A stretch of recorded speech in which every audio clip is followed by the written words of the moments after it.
Hey, it's BT with Tales from a Gemini. My guest today is Dominika Grnova, known as Dominika Rides on our YouTube channel. She's been the host for the Red Bull Rookies Cup for the last 3 years.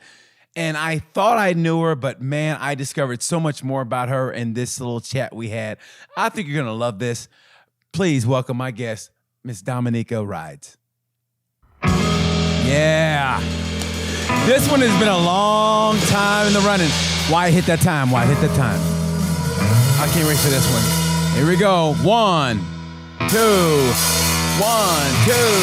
Hey, it's BT with Tales from a Gemini, and I have been waiting for this one for a long time. I have been hitting this woman up, and she's been so busy, and I thought she was just blowing me off, but she's really busy. I saw how she works. She's been really busy. She's the host of the Red Bull Rookies Cup. She was literally a model. I mean, a model.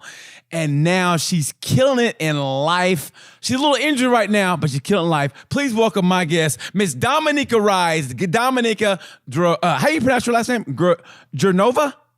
Grnova. How are you, Dominika? Hi, I'm very well. Except that I'm injured, I'm very well. Thank you for asking. I saw that crash, and I mean it from the bottom of my heart. And first of all, I have to apologize to you because I'm going to say it right now. When I first saw you, I thought you were just a pretty face who they put to host the Red Bull, and I thought, whatever. And then I went to your Instagram, and you really ride, and you race, and you were all about that life. So let me apologize to you first by saying I didn't take you seriously, but now I do. And you hit the ground hard on that crash. So tell me what happened. Well, basically, I went for just a fun ride with my colleague from work. He brought 2 motorcycles, one Yamaha and one Husqvarna 250. And the bike I was riding had a reclutch. Not quite sure how to pronunciate it, but it's a modification you do to your bike, and you move the rear brake and you put it where the clutch is. Oh, okay. So then you have the front brake in your right arm, the rear brake in your left arm, and you still have to shift. So it's like semi-automatic. So you still shift down gear and up gear, everything regularly without a clutch. So the bike is stable, not when you're in neutral, but even when you're in gear. And I was going downhill. Obviously, I'm not used to this change, right. And I do like a clutch and a rear brake. And going downhill, I accidentally went into neutral. The bike started accelerating. There was a deep gravel, and then I had to do an emergency brake. I was looking for the rear brake. There's no rear brake, so then I guess I squeezed the front brake too hard, and I lost the front, and the bike threw me straight to the ground, and I crashed with my shoulder. Like the first impact was this way, and the second impact was here. So I also hurt my head twice, like banged my head down 2 times. So I just came back from the... Oh, wait, I just lost this. Okay,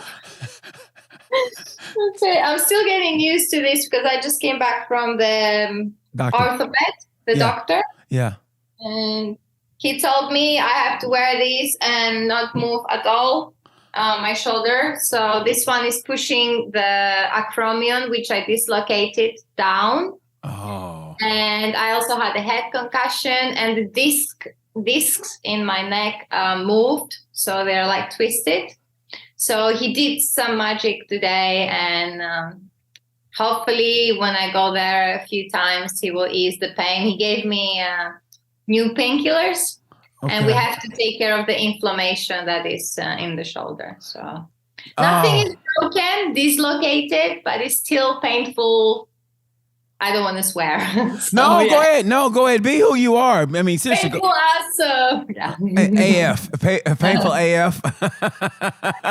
Honestly, man, I saw that crash when you put it on social media, and I was like, oh, my God, my baby. I mean, that's the kind of crash that makes you think twice about riding sometimes. Because I've seen all your clips, and I've seen you fall and everything like that, and you get back up. I crashed many times. I ride 6 years, maybe 7 now. I stopped counting. Yeah. And I never got injured. Thanks God to my knee braces. Knee braces are really important. Some people wear knee pads, but that's not going to help you if you crash, not to torn your ligaments, because this is the problem. Right. You have to look after your ligaments in your knees. So my knees got saved.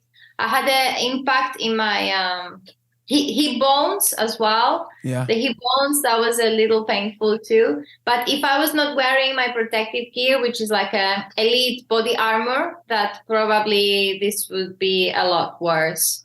And I had an AGC helmet that saved my head as well. I mean, the impact was pretty hard because I was not expecting to crash. And I started going very fast, which means I lost control of the bike. And it all happened just, like bad moment like that, very fast. And then I rode 30 minutes from the mountain to go back home. And my boyfriend saw me on the navigation and he was like, he called me and he said, "Why are you on the main road?" And then I said, I had a crash. He said, "Do you need a hospital?" I said, "Probably yes." And then I came back home. My friend loaded the bikes. He apologized a million times, even though it was not his fault at all. It was just bad timing. And we went to the hospital. Now, does this, and I always ask people this because it's just the truth. Like sometimes when you have that really, really, I mean, you've crashed before, but this is probably your worst crash. Does it scare you a little bit, like or make you apprehensive, that is, about riding again?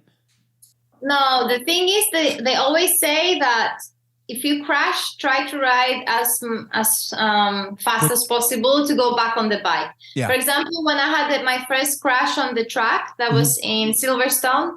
I was at the California Superbike School and I was riding a Ducati Supersport S.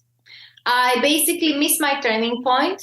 I was a bit tired after lunch. It was hot, the English heat and everything. And I just slide and went straight to the gravel, which means my bike just dipped into the gravel and fell on my leg. Nothing happened to me or the bike. And then the coaches said, "Okay, you good to ride? We go straight on the bike." The only thing that got hurt was my confidence. Yes. You know what? And it's kind of funny because we're kind of, in a way, I mean, obviously you have the beauty, but in a way we're kind of the same in the fact that I've done a California Superbike school also, and I think I'm at the same level you are, except for I've gone off the track, never crashed, but I've gone off the track, and you're so right. After lunch is probably the most dangerous session ever because you're a little tired, and if it's out of focus, all the blood is in your stomach because you're digesting, and I just was a little more confident. And I was like, I'm going for it. We have 2 more sessions. And I was going, if I was going slightly slower, probably I would be able to turn. But I was too scared to lean too much because I didn't know how to get my knee down back then. That was a few years ago. Luckily, we know how to get the knee down now.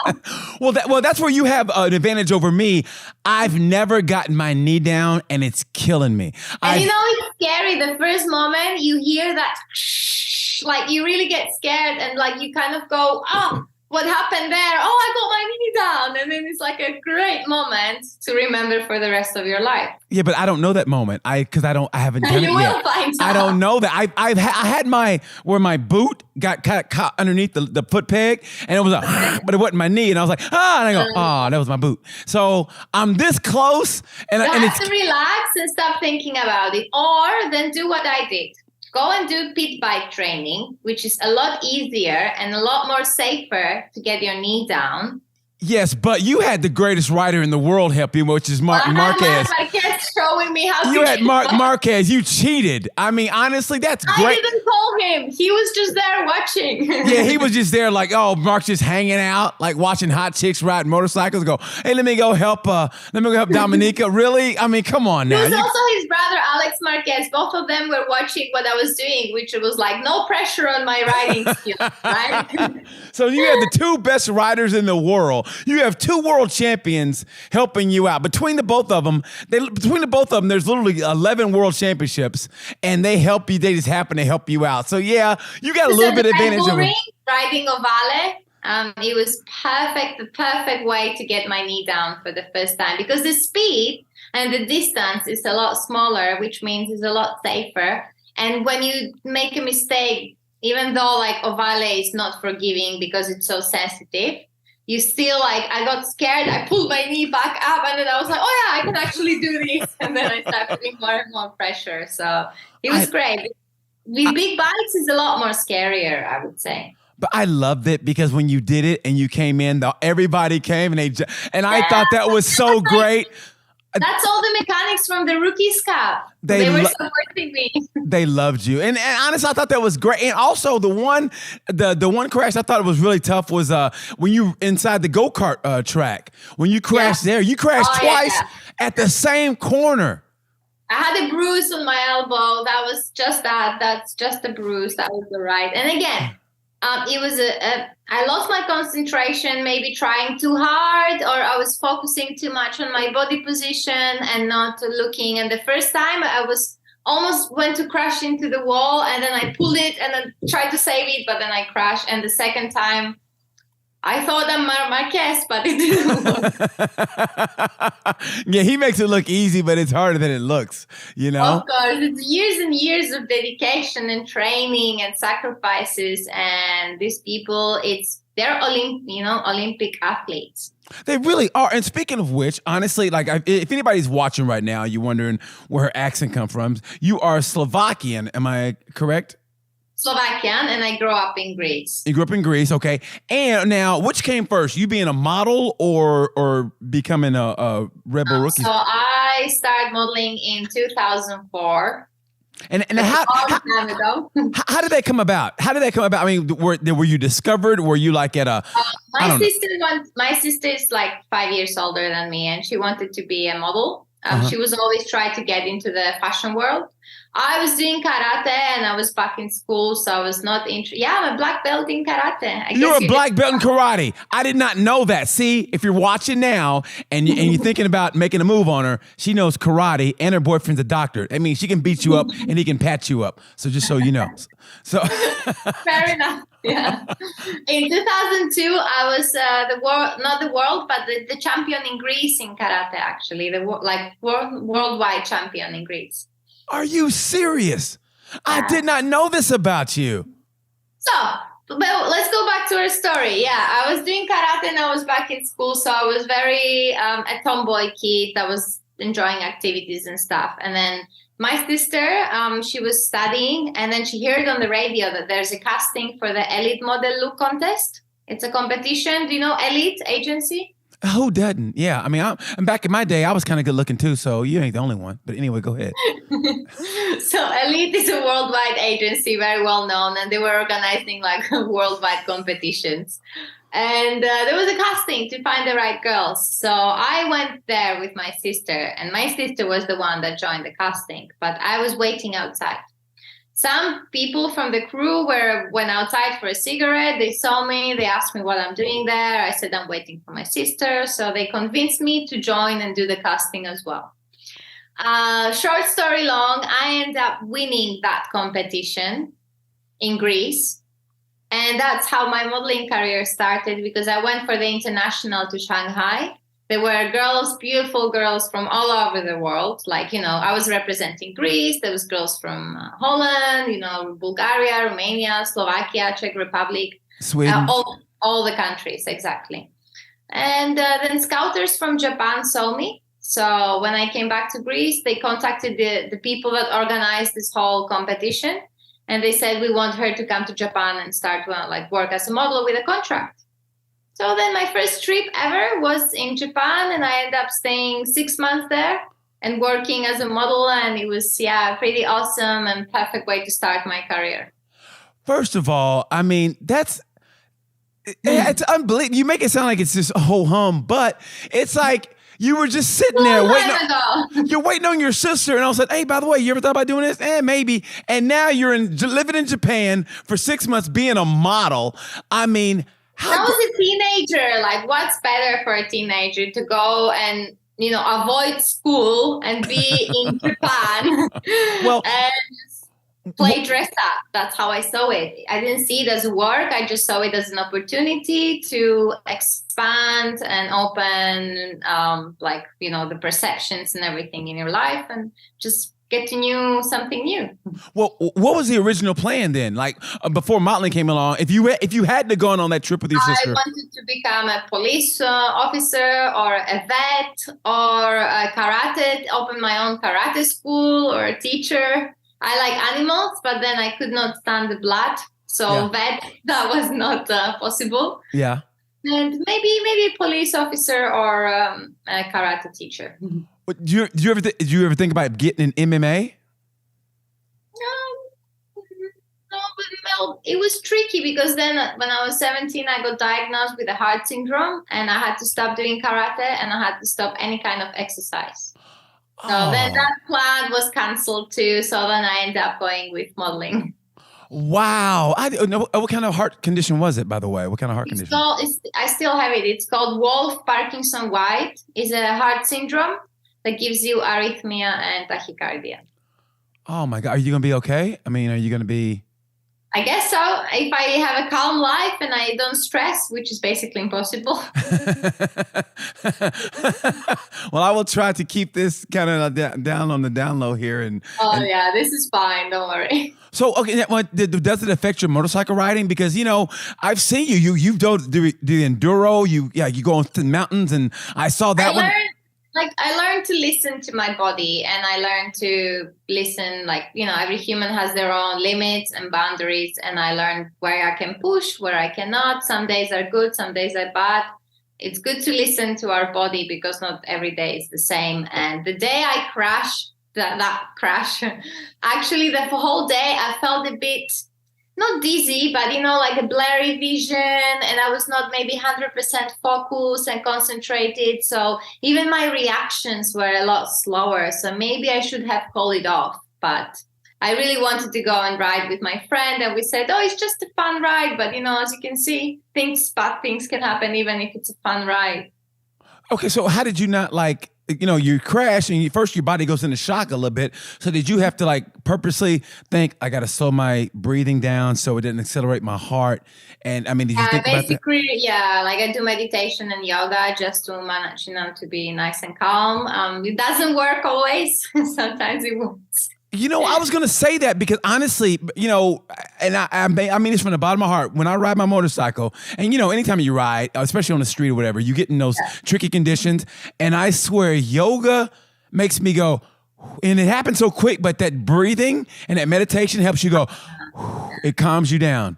And it's the weirdest thing because it happens so quickly, but that's when the breathing kicks in. And I attribute that to all those years of yoga that I do and still do. Oh, good. That's so good that you do yoga. Well done.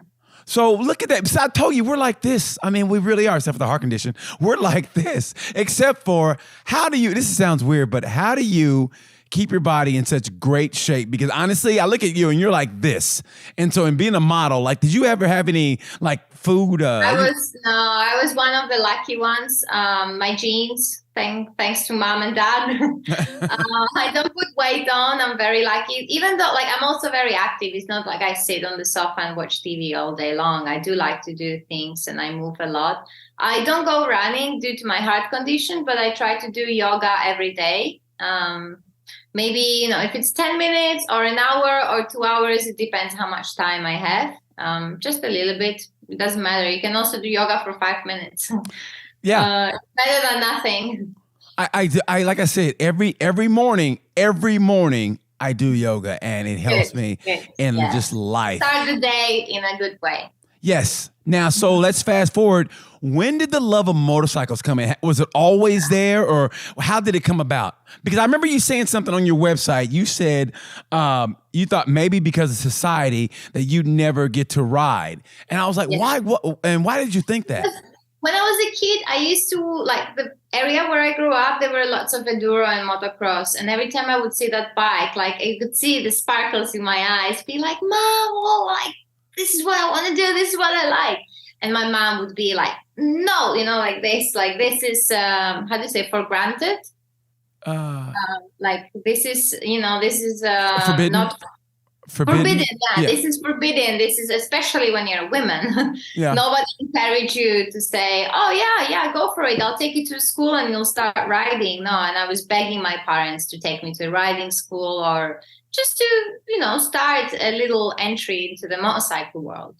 Of course not. It was a big no-no. And then when I met my boyfriend, he had a Harley Davidson, a Softail Heritage from the 97. Uh-huh. We used to ride together. Yes. Until he decided to customize his motorcycle, which I totally understand now. But back then, I didn't understand and I got really angry. And then he brought the bike and he said, do you like it? And I'm like, yeah, but there's no seat for me. Like, how are we going to ride together? And he said, yeah, but it looks better like this, right?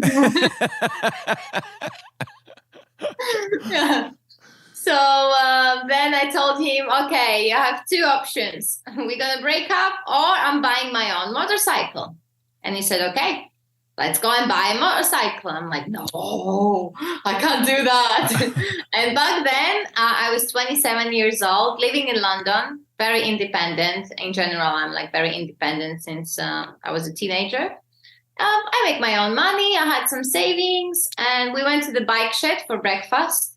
You know the bike shed? Yes, I met the people from LA. I met those people from the bike shed from England. I met them in Austin for the GP. Okay, they're a good friend of mine. They know me. Yeah, they're great. I love them. Good people, great people. And I saw a motorcycle there. There was a Honda CBF 250, fully customized, and I fell in love with it. So when we went back home, I started thinking about that bike and dreaming about it. And then my boyfriend said, come on, silly, let's go buy it. And I said, no, it's forbidden. I cannot, because as I said, the society and the family and all my surroundings, especially also as a model, nobody will say, okay, go do it. And then you don't believe in yourself. Nobody supports you and you end up, the dream is fading away. But he actually knows me very well, and I was so happy and grateful that he was supportive. And we went together. We bought the bike. I was so excited. Obviously, I had no driving license, so we had to ride it on my boyfriend's name. Uh-huh. And we had the bike in our garage in London, and I was secretly learning in the garage in Hoxton Square in London how to change gear in the car park. While I was also doing my riding license. But I had the bike in the garage. Yeah. And in the meantime, I was working as a model full time and also going for lessons to get my riding license. It took me around 8 months, I would say. And then when I actually learned how to ride, when I took the bike for a spin, I said, oh, it's too slow, 250. Like, it's not good enough for me.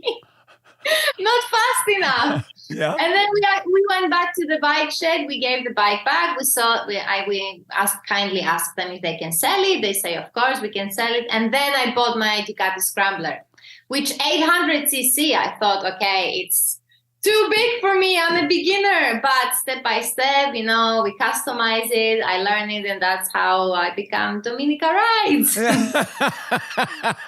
And then a star is born. And let me tell you something. I rode that Ducati. And sorry, I lost you for a second. Would you mind repeating? Oh, I said, I got that Ducati, the Ducati Scrambler. I test rode that, and that's a great bike. That is an awesome bike. It's a fantastic bike because it's a motorcycle that is not too tall, not too heavy. It has like on-off tires, good for a little gravel. It's not gonna, it's not too sporty. It's in between. It's really nice. It was perfect for beginner. Maybe a bit too fast, 800cc for a beginner. But I was riding in first and second gear through the whole London. My boyfriend used to call me and say, change the gear.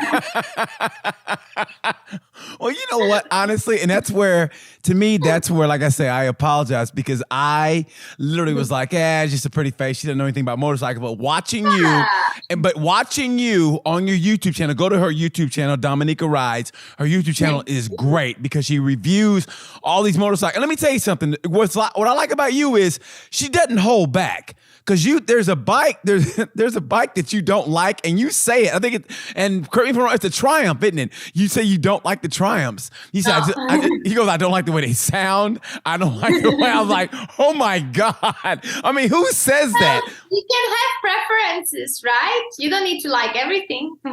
Well, you know what? I guess they're not putting money in your pocket, but I was like, oh my God. I mean, nobody really does that. Only you. I mean, usually people go, well, this bike, the bike. You go, nah, I don't really like the Triumph. I don't know what it is. I like to be honest. Like, it's not about the money. You have to stay true to yourself, to what you like, what would you go for. And also, if I'm not going to spend my own money, for example, okay, a company sends me this, it's for free. And then they say, oh, can you advertise it? We'll also pay you. If I was not spending my own money to buy this, I'm not going to advertise it on my channel. I'm not going to share it with my followers. Only this product. And I truly believe in this. This way, you stay true to yourself, true to your followers. And then they learn that you're not just an influencer advertisement. Because nowadays, most of the influencers, okay, they become like whores. They say yes to everything. And it's super sad because it's not about, it's like you do an advertising, but for example, I'm a Quadlock ambassador. Quadlock, I bought my first Quadlock. I was advertising it without the company even contacted me. And then they saw what I did, and they sent me some free stuff. And slowly, step by step, I become an ambassador because it's a huge part of my life. Like Quadlock is always there. Bicycle, riding, I have this thing for the arm, like here in my office. I don't know if you can see that. Like, this is a charging thing. It's perfect. Yes. I always use it and I love it. So why not become an ambassador as well? Because it's a part of my life. It's not just about the money. I think that's beautiful. Like I said, I mean, I'm discovering you in a whole different light. And I think it's great because, I mean, who does have integrity now? And that's the thing about it. It's like everybody's saying yes to this, yes to that. And you get it and you go, really?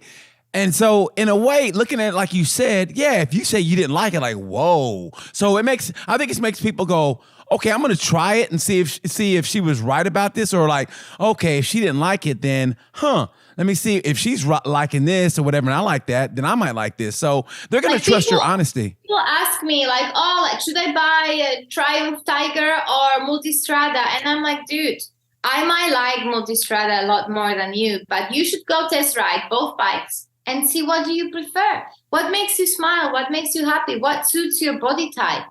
You cannot ask me just because I like it, what should I buy? I always say to them, test ride both options, and whatever makes your heart happy, then go for that. Mike, and what makes your heart happy is you've ridden literally every discipline. I've sit there, and I remember following you. When I first started following you, I was like, okay, let's see what this is about. And then I'm like, okay, she's riding enduro. Okay. And then like, she's riding flat track. Okay.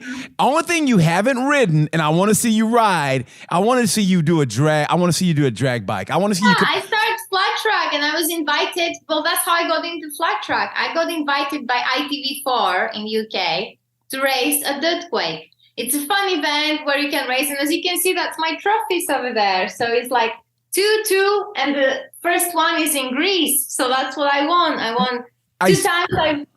I saw that race where you got second. You did a damn good job. I got second. If you would have pushed yourself a little bit, I think if I would have coached you, I think you would have won. I was too scared. I was still a model with zero experience in motorcycles. They keep watering the track all the time, which means it was very slippery when the ladies went out, and it was perfect when the guys went out after us. So we basically made the track good for them. And the motorcycle, the first time I raced with the XT Yamaha 250, which ITV4 gave me. That was great. And the second time I had a brand new Scrambler Ducati with 0 miles on it. So then the whole time I was like, Jesus Christ, I don't want to crash this bike. It's brand new. And Ducati was like, don't worry, like we gave it to you for this event. But I still did not want to crash a brand new motorcycle. Oh man, oh my God, you are living okay. How many motorcycles do you have in your garage right now that are yours? How many motorcycles are yours in your garage? At the moment, none. Well, we have my boyfriend's Harley. My Scrambler Ducati is in the service because I keep having a problem with my fuel tank. Okay. There was some problem with the ventilation, and there was a lot of air pressure compressed inside the tank. Mm-hmm. So hopefully that's fixed, but I still cannot ride.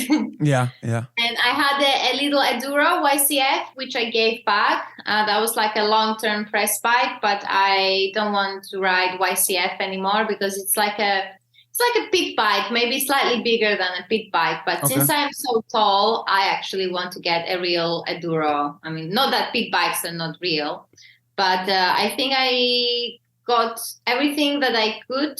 And I learned a lot by riding the YCF, but now it's time to move on and, improve also my riding skills. So you need to learn how to, step up. For example, your first motorcycle is 125. Okay.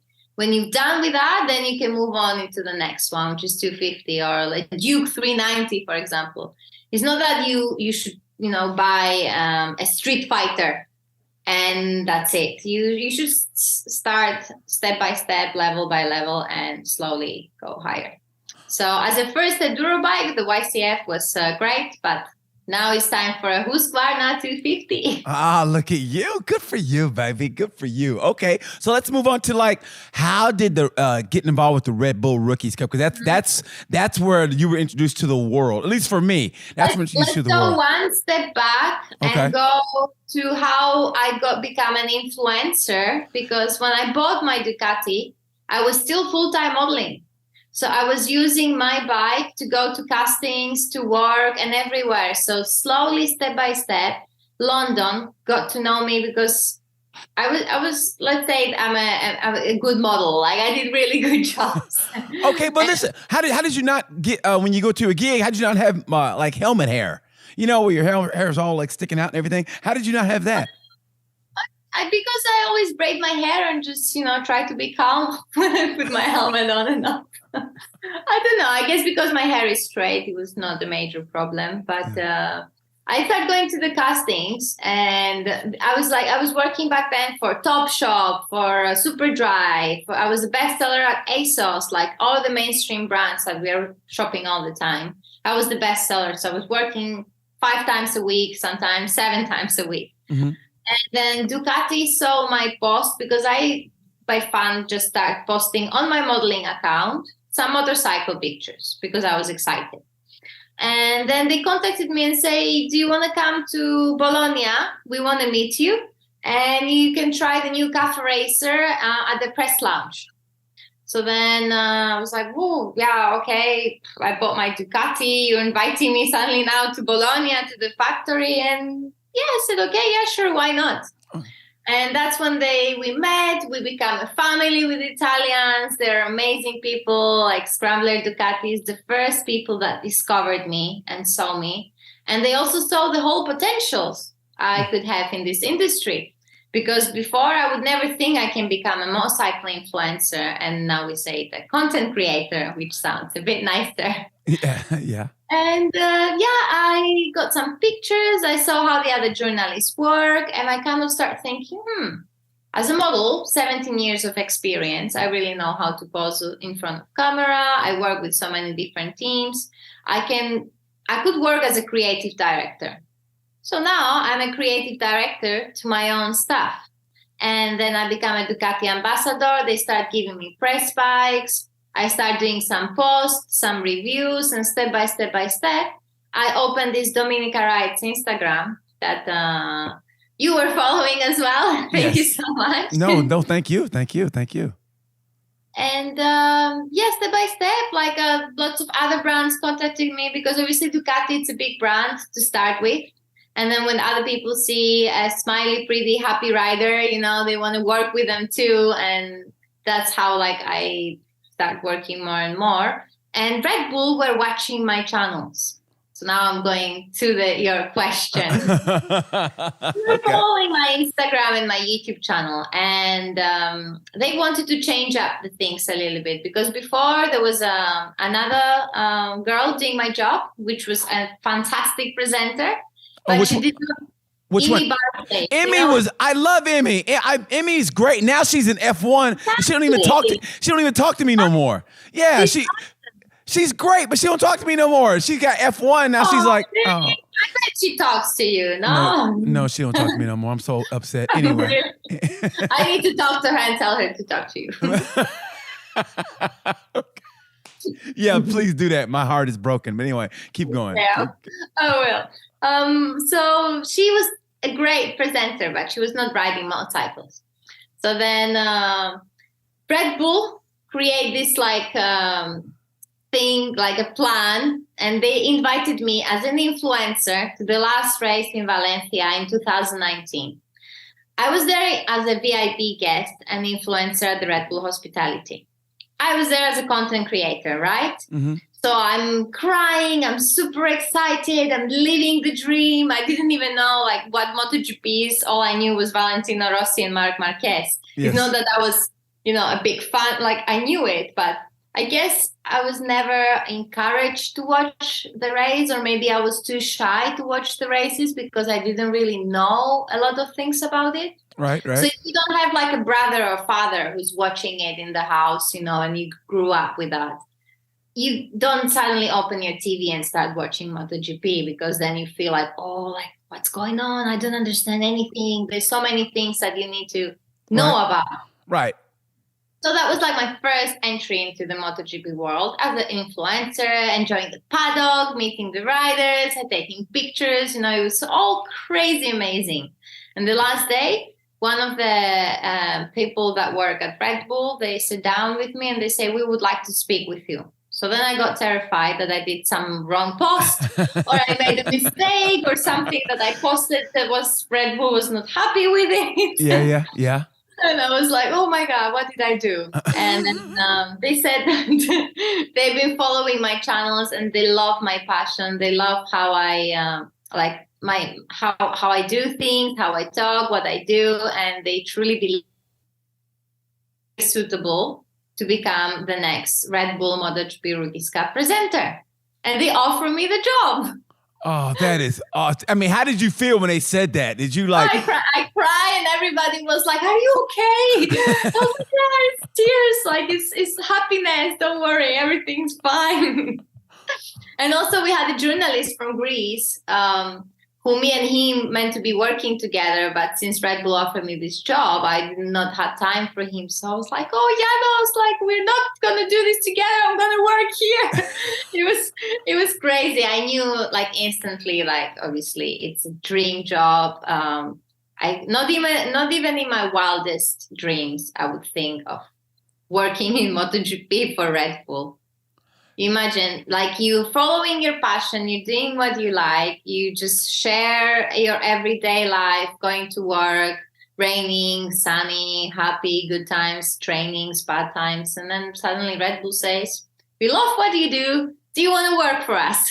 Well, no. I mean, what you just said is what I'm doing now. Never would I think I'd be talking to you, because honestly, MotoGP is my passion. I love it. So anybody involved in MotoGP, I want to talk to because they're following their passion. My whole thing is live your life with passion, and it'll be a better life. That's what I feel. I mean, I just feel like you only live once. Yeah, as far as we know, you only live once. So honestly, when I saw you doing what you do with Red Bull Rookies, and I just love the fact that those kids are living the dream. I mean, they're on that precipice of they can go to the next level. Fastest teenagers from all around the world. Imagine. Yes. This is the future champions. Yes. How many? I have a list here. I'll just tell you this. Sorry, I can't remember it now because it's too late. No, you got a concussion, so that's great. I understand. I had a head concussion, exactly. So let's blame the crash and not remember that. But okay, so we have This is MotoGP, only the ex-rookies from MotoGP class. Then we have Moto2. This is all the Moto2 riders that are ex-rookies. And in Moto3, look how many ex-rookies they are just in 2022. Holy It's crazy. Moto3, it's Rusei Yamanaka, Diogo Moreira, Matteo Bertelle, Scott, Izan Guevara, Ivan Ortola, so many, Carlos Tatayo, Olgado, all these are all ex-rookies, which means that these guys are going to rookies, and it's the way, like the road to MotoGP. From there, all the doors open, and so many team managers and teams see them, and then they move into Moto3, Moto2, and MotoGP. Now, what did you notice? What was the first thing you noticed when you got into Red Bull Rookies Cup? Like, was it to like the dedication? Like the family vibe is that, you know, the mechanics and the people, and in general, like we all feel like it's one big family, because these boys are racing with the same bikes, with the same gear. It's all up to their skills, and they are all, you know, so passionate and work really hard for this. And at the end, you know, the fastest has to win, someone has to lose. It's very hard, but you have to have a winner. You have to have all the people that are behind the winner, and like they just keep trying and training and follow their dream. Well, and some of them, like, they mature later in life, because some of them, you know, they're good, but they haven't reached that level yet. And then later on in life, they reach that level. So that's why they get another chance into the rookies. So you can stay, I believe so, like 3 years in the rookies. Mm-hmm. So like Luca Luneta, for example, the first year in 2020, when I started working there, that was my first season in MotoGP. He was always from the last ones. In the second year, he started slowly going in the middle and sometimes going a bit better. And now he won a few races. Like he won his first race, I think, now, which was in Valencia. He also got another podium in, let's see, where was it? Which race? I don't want to make a mistake. In Sachsenring, he got the podium. So, which means, and also in Jerez. This is a thing that you see a rider the first year, and all these rider coaches see how they improve, how they, you know, when they give them feedback, are they able to learn? Are they able to listen? Because it's also about mentality. Like, it's not about being the fastest. You need the whole package to become a MotoGP world champion. Now, and you learn. So the Rookies Cup is the best way to, like, the entry level to the MotoGP world, because you learn. And also what we do with Instagram, you know, it's like media training. Yeah. No, it is. It really is. It's actually the stepping stone for them to learn how, like, because if you've been in those press conferences, those MotoGP riders are always, they say the right things. They're always they're media trained, believe me. They really are, and they're great, because sometimes it's funny because, you know, I do what I do and you do what you do, but whenever I ask a rider a question, that's the most scared I ever get in life, and I get nervous. But those guys are trained. Like you're talking to your friend. They're the same as that. They're humans. Yeah. They just media trained. Yeah. Yeah. Okay, is there a rider that in the last 3 years have done it, what riders have, for some reason, they hold a special place in your heart for whatever reason? Maybe they don't have to be the winners. Maybe it's because you see them trying harder than anybody else and it's just not working, or maybe for whatever reason. What riders that come to your mind that have really stuck you in your heart? Well, as I said, we have 26 riders, 16 nationalities. They're 14 to 17 years old teenagers. They're all very special and unique in their own way. Some riders, obviously, since they're a teenager and I'm a girl, are a bit more shy. Some of them are a bit more friendly. Some of them change. You know, these years you can be 14 when you enter the Rookies Cup, and the next year when you're older, maybe, you know, your brain is slightly different, or you can feel like, oh, you're a man now. So it's a teenager's year, so we have to understand that. Yeah. That some boys are more boys, and some are more like manly men. Now they already start having girlfriends and stuff. You know, it's crazy. Now, do you feel like a mom in a way? Like you watch your boy? I feel like their sister, their best friend, their mom, their boss. Yeah. So they also respect me. So there is obviously they're not as scared of me as the Red Bull bosses, for example, because I'm super close with them and we speak, and I see them, as you said, I see them when they cry and they had a crash. I see them when they win on the podium and they're excited. So the more moments we have like this, then the more this relationship is built up. They're all amazing, you know. With some are slightly more friend than others, but it's only because they also allow it. So there's no, you know, they don't have that wall, and they're a bit more open and friendly and nice. But you know, they're all my friends. Honestly, when I was in Valencia and I saw you, and I didn't know how you were going to react, because you know what, it's weird because when you talk to somebody on Instagram, especially DM, and you don't know them, and then you see them in person, it could be like, oh my god. And I realize I'm a lot to handle when you see me up because I'm a lot of energy. But you took me over to the Red Bull tent, and man, it was just, I just loved your relationship with them, and like I can't just convey to the people out there just how they were. I mean, they're getting ready for the race. They're getting mentally prepared, but they saw you, and they were so friendly. We're a family. That's the thing. As I said at the beginning, we are a family. So I play my own role. They have their own role. The mechanics have their role, and all together we are like the dream team. You know, this is so special. And then we can make the cup. Like, thanks to the sponsors, we are able to have a good cup. And these teenagers don't need to pay because, you know, there's a lot of money involved in motorsports. Yes. And lots of families need to sell their houses, cars, kidneys for their kids to race. Yeah, they're selling kidneys. But okay, so like, of all the riders, so you've been there for 3 years, whatever. But what rider did you look at and go, "Holy moly, this guy is going to be a champion"? Pedro Acosta. I was going to say the same thing when I saw that guy. What he did and Red Bull Rookie, I go, "Who?" My boyfriend was like Pedro from day one. I was like, really? And then when I saw him, like he didn't even speak any English when we met the first year. And then step by step, like I taught him some English, and then we did lots of work on Instagram. And now look, he's a grown-up man, like doing such a good interviews and being such a good rider. And he was so dedicated to his values and what he wants and what he likes, and try not to get distracted from left or right and just stay focused. He was a special one for sure. Yeah, I mean, honestly, I'm glad you said that. I was going to say the same thing, but I'm glad you said it. Yeah, Pedro is a different level. Did you see that? But did you see the same thing in Ivan Guevara? Izan, yes, not so much. He's a very different character, a lot more quiet. Also on the track, he's not that pushy and crazy as far as I know. Like Daniel Gado, for example, another good friend of mine. Also, his sister came to the races, and she's super funny.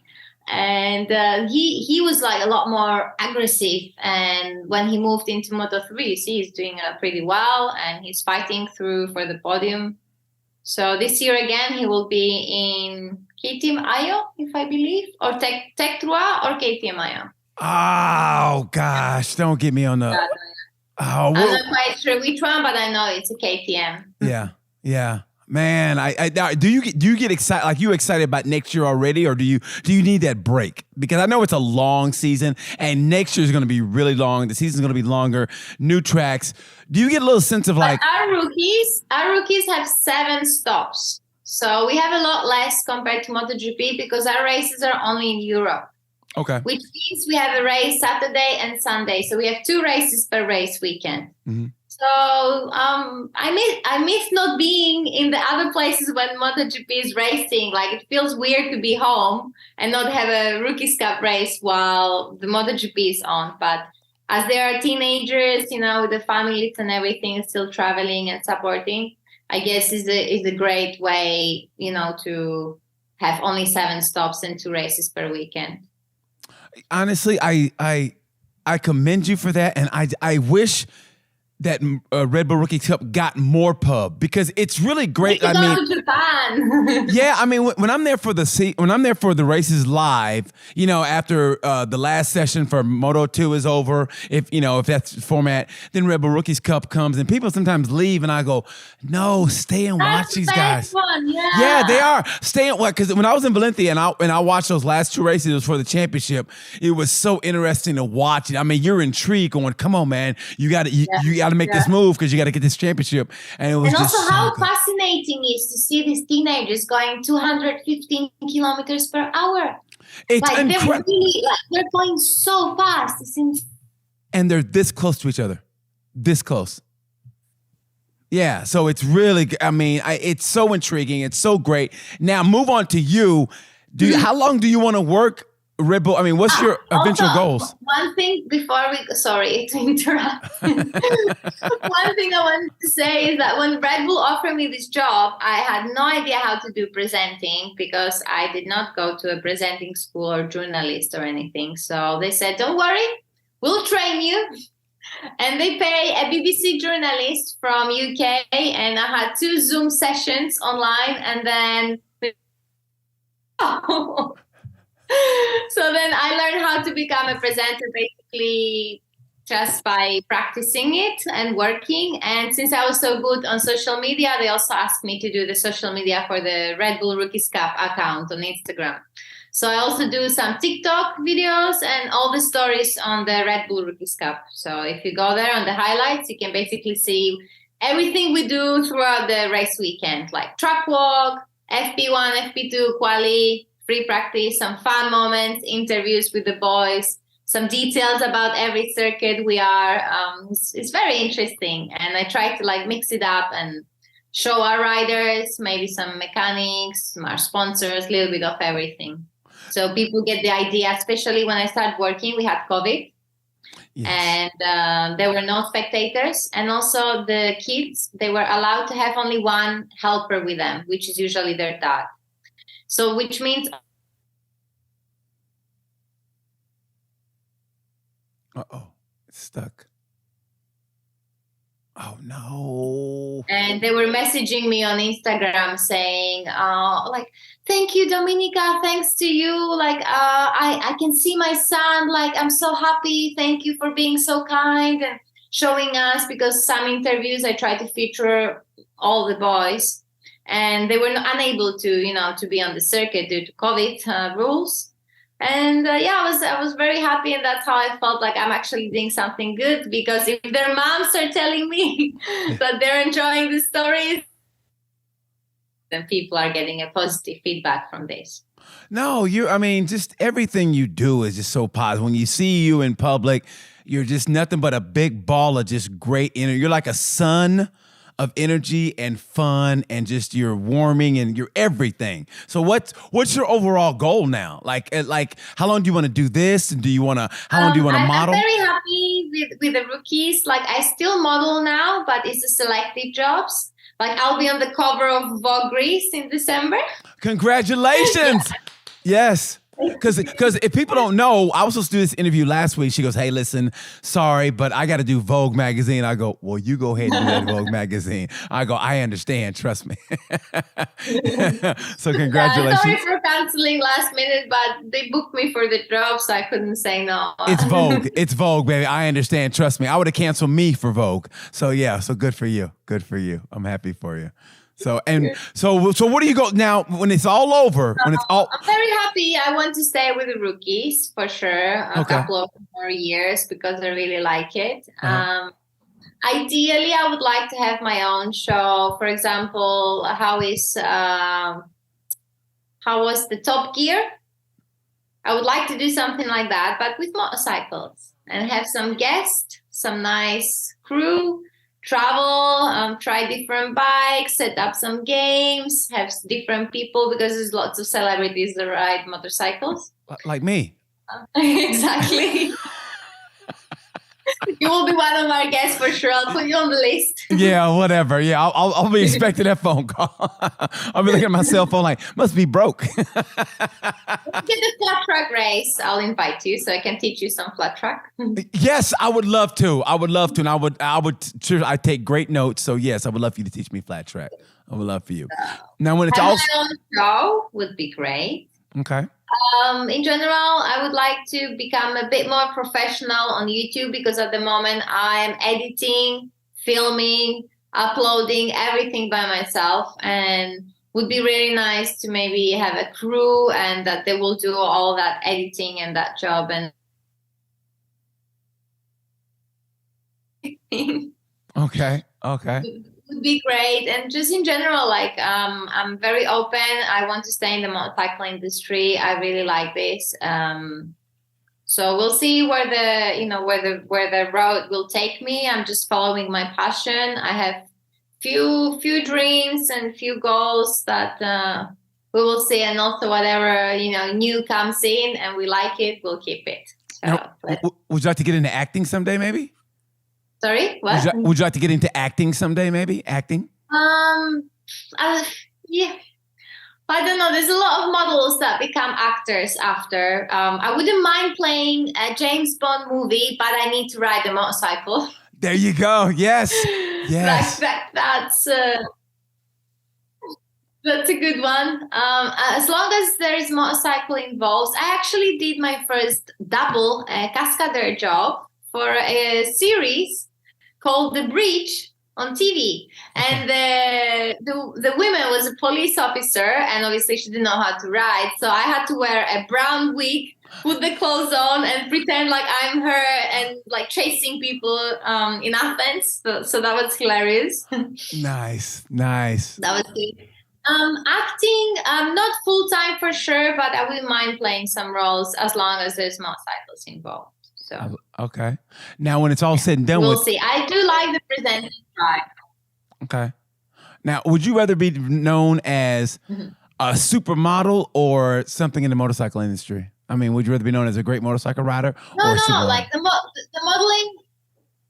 modeling was never my dream. Like I enjoy the traveling, I enjoy the creativity, but it's not something I want.